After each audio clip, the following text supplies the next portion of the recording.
If you are looking for something that is like super polished, super PC, super just like perfect, and this probably isn't the podcast for you. I'm assuming that you know that if you follow me in any way, shape, or form. Also, did we say that there's any sort of like trigger warning or don't listen around your children? I mean, you can if you want, but like, I would just maybe put in some headphones. I have changed so much this year, which has resulted in me not recognizing myself sometimes, which makes me feel a little lost at points. And that is something that I am continuously working through. DBAD, baby. That stands for Don't Be a Dick if you're new here. And we're not sugarcoating shit, so let's get into it, shall we?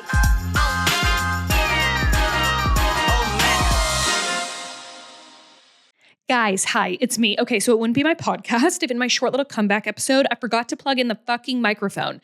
So you're just gonna have to forgive me for the odd sound quality. I mean, honestly, it could be so much worse. It's really not that bad, but I did buy this expensive ass microphone and fucking forgot to plug it in. Also, I never ever rewatch my stories, especially my fucking podcast episodes. And my producer edited out my awkward pauses and sent it over, and Troy accidentally, so he says, clicked play, and I saw like 4 seconds of it. And I'm not gonna lie, I give myself a little bit of the ick in this episode. I don't know, it's like giving nervous. I don't know. I'm trying to be better at speaking nicely to myself, but I'll forever just blame it on being postpartum. I don't give a fuck how many years or months or whatever ago I gave birth. Like any minor thing that's difficult, or like if I do something wrong, I'm like, I'm just postpartum. Like, it's okay. Like, I'll be bawling at Lennon's wedding one day and blame it on my hormones after giving birth. I think it's valid, and I really don't give a fuck. So anyway, here's a short little wacky episode. Can't wait to record my next one later today, actually. But I love y'all. Bye.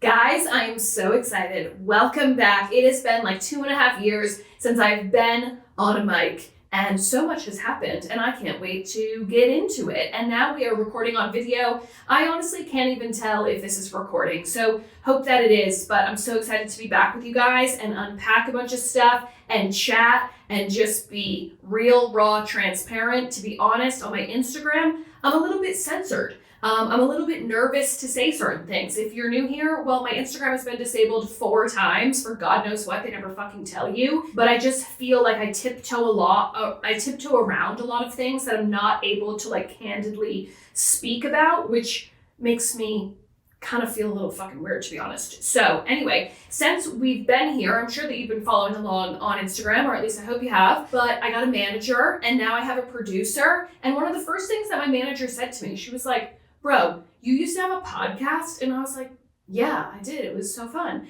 And she was like, what the fuck are you doing? Your stats are unreal. Your stats are better than people. And I say this humbly. I know a lot of us don't know each other, but I do say this from a very humble place, that my manager was like, you have stats on that little rinky-dink podcast where you plugged a microphone into a laptop and paid some dude $10 to produce it.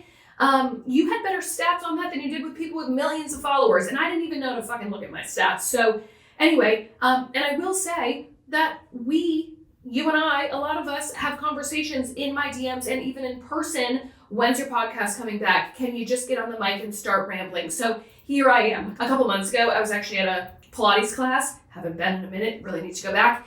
And this girl sat down next to me and she was like, Gretchen? I was like, yeah. She was like, oh my gosh, I was just listening to your podcast episode about how you were saying when you have your period and you're in your bikini that you just take the tampon string and shove it up your butthole. And I was like, awesome. Hey, I should probably get on the mic and say some different things. So that's not just out there on the World Wide Web and everywhere that you can listen to a podcast. But anyway, I'm so excited. I do have notes just so I don't get on too much of a tangent. I want to just set the stage and set the scene for what I want these episodes to look like. If you are looking for something that is like super polished, super PC, super just like perfect, and this probably isn't the podcast for you. I'm assuming that you know that. If you follow me in any way, shape, or form, the podcast is called Don't Be a Dick. So don't have too high of expectations, right? But since I was last on the mic, let's see, I got married. I can't believe that I haven't done a fucking podcast episode since I've been married. That's just wild. I got married. I unfortunately had a miscarriage. Then I got pregnant again, thank God, and had my perfect, beautiful baby girl, Lennon, in the middle of 4 lawsuits. Yeah, so I just have a lot of things to unpack and a lot of things to chat about, which we will. So I'm very excited. One thing I do want to discuss, and what we are going to unpack in an episode coming up, is that DBAD, right, stands for don't be a dick. It doesn't mean that you don't have a backbone. And I think a lot of people don't understand that. And they think that, I've been in some scenarios, which maybe we'll unpack, I've been a little bit taken advantage of with the whole, oh, I thought your motto was don't be a dick. Yeah, it's don't be a dick unintentionally. Don't be a dick for no good reason. But that does not mean that I don't have a backbone and you think that I'm just going to lay down and accept whatever comes to me because you think that you can say whatever. So anyway, it's going to be fun. If you are easily offended, this isn't for you. I'm a pretty blunt person. I like to say what's on my mind. It doesn't always come out correctly. It doesn't always make sense. It takes me a minute sometimes to land the plane. So again, if you're looking for something that's like super polished and tight and perfect, then you're probably just not going to love listening to this. I am not here to preach to you. I'm here to just have a raw, honest, open conversation that maybe you can relate to, maybe you can't. But those are the kind of conversations that I love to have, and then I love to continue the conversation in my DMs. It's one of my favorite things that I miss from doing my podcast before was how I would release an episode and then the conversations that sparked from that were just awesome. And honestly, this is therapeutic for me, so I'm really excited.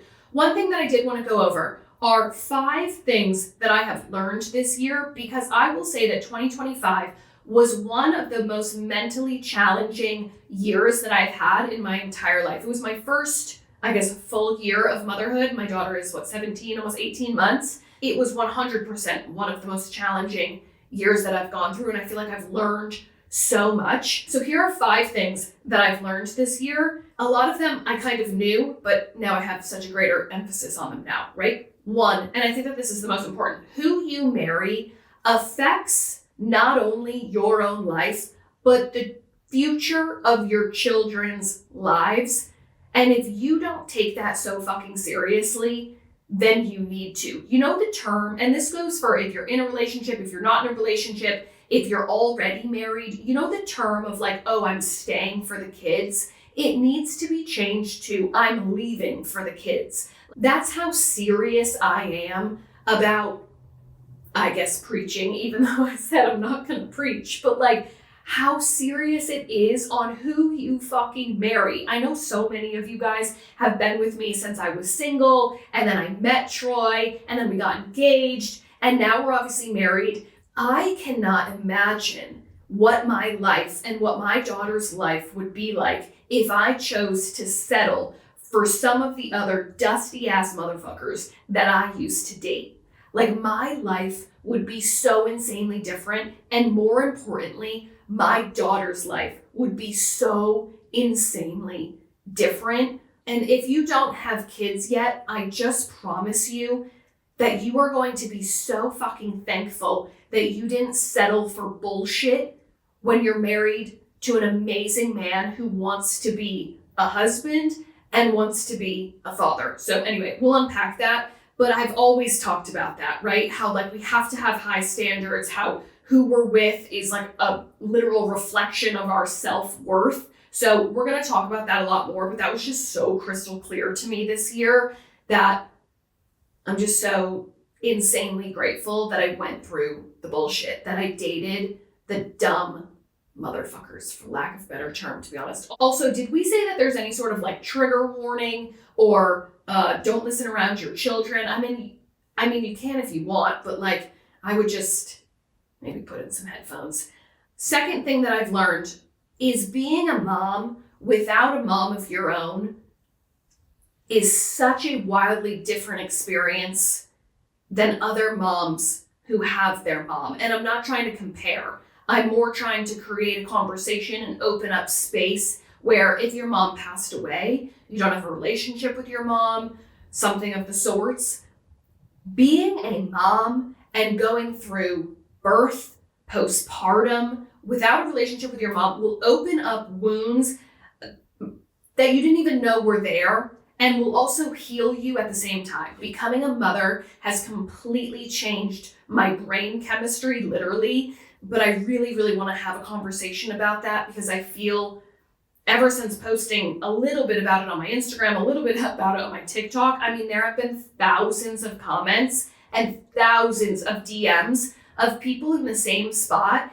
And the number one thing that I always say about it is that it's fucking embarrassing.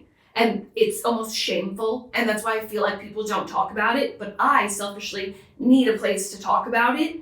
And it kind of feels therapeutic where I'm just talking to a camera. I'm not necessarily having a conversation. Do I suggest therapy? 1000%. 3, being a working, ambitious mom is more challenging and confusing than I truly thought it would be. And I would also love to have that conversation because being a mom is a full-time job and takes your full brain power. But I am still extremely ambitious and want so many things for my life, our life, my legacy, my future children's lives. I want so much that the guilt that comes with that, maybe I just haven't looked hard enough, but I've never really seen someone talk about that and how they navigate through it. And I am learning that as I go. That is so difficult. I've never had to say, hey, mommy's busy right now. Mommy has to go do this for work, which I feel guilt about, but I also want to be doing that. I want to be growing my businesses. I want to be doing X, Y, and Z. I want to create things that I can pass down for her. But at the same time, I want to be with her every second of the day, and I don't want to miss anything. So it's extremely challenging, but I think a word that I use to summarize it is it's a little confusing. I'm like, what the fuck? I have changed so much this year, which has resulted in me not recognizing myself sometimes, which makes me feel a little lost at points. And that is something that I am continuously working through that I would also love to unpack. So I guess we're just prepping for all the episodes to come. But yeah, talk about fucking change when you have a baby. Also, Ozempic, hell of a drug. I'm not promoting it. I'm just saying it fucking works. Just don't abuse it. If you want to go on it, awesome. If you judge people for being on it, you're a dick. Speaking of that, number 4, your health, including your mental health, is one, if not the most important thing that you need to focus on. And for so much of 2025, I ignored my health. I didn't care about it, especially my mental health. I suffered pretty bad postpartum anxiety and postpartum depression. And I didn't take care of that for too long. Like, I thought that it was normal. I felt like it was something that I was supposed to go through, that I had to. I was like earning my stripes. I got all fucked up in my head. That shit is so fucking important because the saying, like, you can't pour from an empty cup. If your cup's empty, bullshit, whatever. It's so fucking true. But I don't think that I've mentally struggled as bad as I did in the first half of this year. There are some things that I share on my social media, but there's also some things that I don't and probably never will. And that compiled on with postpartum, I was down bad. I also was like 60 pounds. I also weighed more 11 months postpartum when I finished breastfeeding than I was the day that I gave birth. Health, mental health, so fucking important. One of my words, if not my main word for 2026, is health. Because it's always been like legacy, something like that, not realizing that my health is part of my legacy. My mental health, my physical health. I talked about it a little bit on my Instagram, but I'm getting back into this. I'm doing a 35 disciplined, no, it's called a 35-day disciplined, not 75 hard, because I can't do that shit, but it's 35 days of things that I am going to do because I told myself that I'm going to do it and I'm going to complete it. And one of them is movement, because I honestly have been a lazy piece of shit this year. I know I need to speak kinder to myself, but I've been lazy and I need to get a grip, get it together. And I've already kind of talked about this one, but my 5th would be that DBAD stands for don't be a dick, but it does not mean that you don't have a backbone. And I need to realize that. Other people, I think, need to realize that. You can be a kind, loving, generous, gracious human being who still has a fucking backbone. And I've never viewed myself as a people pleaser, honestly, but I've definitely been in scenarios where I feel like maybe I was taken a little bit advantage of because people know that I operate around like, don't be a dick. I always have. But that doesn't mean that you can be a dick to me and I'm not going to stand my ground and put you in your place, you know? So I think balancing that is also something that I'd love to have the conversation about. Anyway, I'm so excited about this. I'm a little nervous. I feel like a little rusty, but I feel like it's a challenge that I need. I'm at a point in my life where I feel like this a little. I'm like, I could go this way, I could go this way, I could go this way. I'm just excited to be back having real, raw, honest conversations where I don't feel censored and I don't feel like I'm tiptoeing around my fucking words. I don't feel like I can't say it like this, I can't say it like this. I'm the kind of person who, once I get a thought, I have to get it out. I have to take action really fast or else I lose my interest in it, if that makes sense. And so many times when I'm just yapping on my Instagram, I feel like shit has to be too polished or they censor you or you get like a warning. I've like talked about things, even my miscarriage, I got like warnings on it that was like, conversations like this have been flagged before. Are you sure you want to post it? And I'm like, no, I don't, because Instagram is part of my livelihood. I can't risk losing that, right? So this I'm excited about. I hope you guys are too. My manager was looking at my reviews and she's like, dude, you have so many insane reviews. So if you'd like to leave me a review for this short little episode, go ahead. You don't have to though. And I'll probably never read them because how scary. Just kidding. I really don't give a fuck, but I love you guys. I appreciate all your support over the years. This has been such a wild journey. I can't wait to continue these conversations. I love y'all. Mwah.